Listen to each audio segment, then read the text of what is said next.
cystic fibrosis. And so parents many times, before they get married or after they get married, sometimes have testing done, concerned about certain diseases. One they bring up many times is cystic fibrosis. What can a geneticist do to tell the parents they are at great risk or very little risk of developing cystic fibrosis?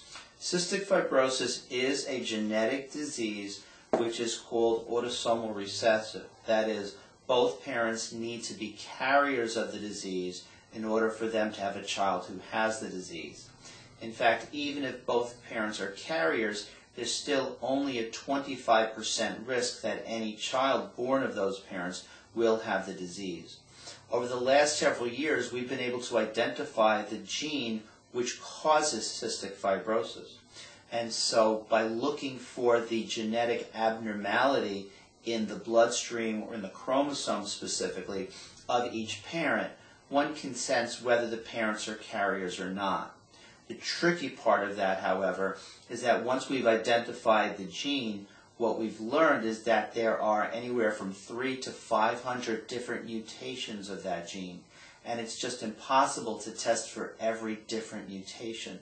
And so what's done is that they look for the mutations that are most common and in those parents who are getting screened.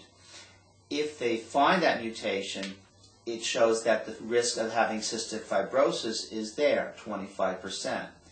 If they don't find that mutation, it doesn't totally eliminate the risk of cystic fibrosis, since there's about 15% of the genes that we do not test for because they are in such a rare occurrence across the spectrum of the population we take care of.